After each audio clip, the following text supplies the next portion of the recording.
परिस्थिति की बात है। दूसरी बात, जेएसएससी सीजीएल जो अध्यक्ष है उसको तत्काल वहां से निष्कासित करना चाहिए। इसलिए भैया, जब आपके कार्यकाल में आप जो है छोटा मोटा आदमी नहीं है, पूर्व में आईएएस अधिकारी रह चुके हैं, आपके कार्यकाल में आपके कैसे जानते हैं कि इस जेएसएससी सीजीएल का जो एग्जाम है लगातार बार बार पेपर लीक होते ही जा रहा है, बार बार पेपर लीक होते ही जा रहा है। तो आगे आइए जानते हैं यहाँ पे अंगद भाई से उनकी क्या कहते हैं। सबसे पहले जो है ऐसा है, आज हम लोग को रोड पे आना पड़ रहा है, ये स्थिति परिस्थिति की बात है। दूसरी बात, जेएसएससी सीजीएल जो अध्यक्ष है उसको तत्काल वहां से निष्कासित करना चाहिए। इसलिए भैया, जब आपके कार्यकाल में आप जो है छोटा मोटा आदमी नहीं है, पूर्व में आईएएस अधिकारी रह चुके हैं, आपके कार्यकाल में आपके अध्यक्षता में अगर पेपर लीक हो जाता है तो क्या मतलब छात्रों का कोई मान सम्मान भी है कि नहीं, उम्र मर्यादा है कि नहीं, जितना भी है। झारखंड में हम लोग सोचे चलिए उत्पाद सिपाही नहीं हुआ, कोई दिक्कत नहीं, और एक दो को हुआ, उसमें भी सोचे कि एक बार चांस दे, एक बार किसी से भी गलती हो, एक बार और चांस दे के देखते हैं। लेकिन हमारी सरकार और ये जेएसएससी का जो अध्यक्ष है इस तरह मिली भगत है कि क्या है वो हो जाने की। लेकिन सोचने वाली बात यह है कि जो जेएसएससी सीजीएल का जो एग्जाम देने आए थे, वो बड़े घर के बच्चे थे, वो हमारे जैसे गरीब परिवार बच्चे थे, और हम लोग को विरोध करना पड़ रहा है कि झारखंड एकमात्र ऐसा राज्य है जहां परीक्षा होने से पहले झारखंड एक ऐसा राज्य है कि पेपर लीक होना ही होना है। हम लोग सोचते हैं चलिए अगले बार देखेंगे बोल के, लेकिन अगले बार देखने का नौबत ही नहीं आता है। यहाँ पेपर लीक होना जायज है। दादा, एक चीज है कि झारखंड का परीक्षा है, तो झारखंड का परीक्षा है तो झारखंड में पेपर लीक होना चाहिए, तो झारखंड से बाहर क्यों लीक होता है? ऐसा है, झारखंड का पेपर जो है झारखंड से बाहर लीक होता है, उसमें भी एक नियमावली है, नियमता जो है वो परीक्षा जो लेने वाली है पहले उनका जांच हो, सीबीआई जांच हो, प्लस कि यहाँ से पेपर वहां लीक होता है तो कहीं ना कहीं यहाँ बाहरियों का हाथ। कोई चाहेगा जी हमारा घर आप तोड़ दीजिएगा, कोई चाहेगा कि हमारा अगल बगल में, मान के चलिए एनटीए होता है, लेकिन नौकरी का बात है, नियोजन का बात है, हमारा भविष्य का बात है। तो यहाँ 60 गांठ होता है, पेपर यहाँ से जाता है वहाँ, और वहाँ का आदमी लोग लीक करता है। जो यहाँ पढ़ने आए थे वो पढ़ना नहीं, यहाँ धांधली कर रहे हैं, ठीक है। और जो पेपर लीक होता है तो सोचने वाली बात है कि जो परिवार है उनको एकदम सीबीआई जांच हो, और जो उनके अध्यक्ष है उनको निलंबित करना ही चाहिए। कि जेएसएससी एक बार नहीं, देखिए वो धमकी देते हैं, आईएएस अधिकारी रैंक के पूर्व में रह चुके हैं, धमकी देते हैं कि आप जेएसएससी का घेराव कीजिएगा तो ऐसा ऐसा धारा लगाएंगे कि आप सोचने और समझने विमर्श हो जाइएगा कि कौन कौन सा धारा लगा। तो एक चीज आपको बता देते हैं, धमकी देने के फिराक में आप पे एक्ट लगेगा। दूसरी बात, 267 के तहत आप पे केस लगेगा कि आप हमको धमकी दे रहे हैं। एक सरकारी आदमी रहते हुए आप धमकी दीजिएगा, ऐसा नहीं है, ठीक है। संविधान सब पे लागू होता है तो आप धमकी नहीं दे सकते। प्लस कि कल हम लोग का देवेंद्र दा के नेतृत्व में जेएसएससी का घेराव है, उसमें सभी को आना है और अपना महत्वपूर्ण योगदान देना है ताकि आने वाला समय में ऐसा ना हो। प्लस कि सोचने वाली बात यह है, टाइम 11 बजे का रखा गया, आप सभी को आना है। प्लस कि सोचने वाली बात यह था दादा कि झारखंड अलग राज्य हम लोग का जरूर हो गया, लेकिन यहाँ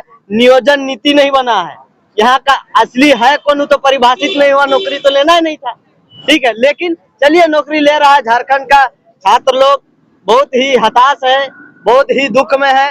पता है हमको कॉल कर करके बोला आदमी लोग, और हमारे जितने जेबीकेएसएस के सक्रिय सदस्य हैं उनको कॉल कर करके वो लोग आए, कोई धनबाद का यहाँ है, लोहरदगा से है, बहुत क्षेत्र से अनेक जहाँ सेंटर पड़ा था आए, वो लोग रात को सो के चूड़ा फाक के वो लोग एग्जाम दिया और पेपर लीक हो जाते।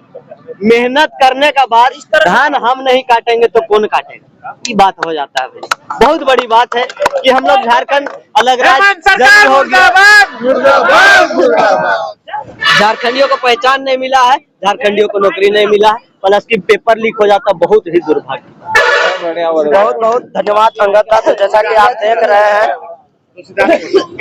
लगातार यहाँ पे जो लोगों का आक्रोश जो है बढ़ा हुआ है। आगे यहाँ पे क्रांतिकारी साथी हमारे शिवराज दा यहाँ पे पहुंचे हुए हैं, उनसे जानते हैं कि क्या 4 तारीख का जो एग्जाम है वो कैंसिल होना चाहिए या नहीं होना चाहिए। दादा, सबसे पहले आपके चैनल के माध्यम से सभी का जोहार। हमारी मांग है कि 4 तारीख का एग्जाम कैंसिल हो। जब 28 तारीख में केवल एक पेपर लीक नहीं हुआ होगा, केवल एक पेपर को कैंसिल कर देने से क्या वो सारा एग्जाम कैंसिल हो गया? नहीं हुआ है। हमें मांग है कि पहले सारा एग्जाम को रद्द कीजिए 28 तारीख का, और 4 तारीख का एग्जाम को लेने का अधिकार नहीं है। पहले आप एजेंसी जो है वो एजेंसी कैंसिल हो और रीटेंडर हो, दोबारा टेंडर हो एजेंसी का नाम से।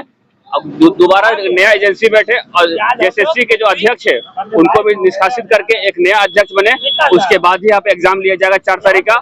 और मेरी मुख्य मांग क्या है? सबसे पहले मेरी मुख्य मांग है जेएसएससी का चेयरमैन, कोई भी आईएएस आईपीएस जो बनते हैं उसके लिए भी एक एग्जाम होना चाहिए। ऐसे भी किसी को आके चेयरमैन का पद दे देना जाना बेवकूफी हमारे लिए। हम लोग का 8 साल के बाद यहाँ पे आपको देखिएगा 8 साल के बाद हम लोग को नियोजन निकाला। प्रत्येक साल जेएसएससी को सीजीएल हो, चाहे वो इंटर लेवल हो, चाहे वो 10वीं लेवल हो, निकालना था, लेकिन निकला नहीं निकला। और वो भी ना नियोजन नीति निकला ना हमारा स्थानीय नीति निकला। लेकिन वो एग्जाम तो लेना नहीं था बिना नियोजन का, और 60-40 का एग्जाम लेना नहीं था, परंतु उसने एग्जाम ले लिया। एग्जाम लिया, बहुत खुशी की बात है। लेकिन जो भी एग्जाम होता है सब में कहीं पेपर लीक, कहीं एग्जाम का सेटिंग, कहीं पे एग्जाम नहीं लेने का बाधा। इसीलिए हमारा मांग है कि जेएसएससी का एग्जाम को अभी 4 तारीख को एग्जाम को कैंसिल कर दिया जाए। बहुत बहुत धन्यवाद दादा।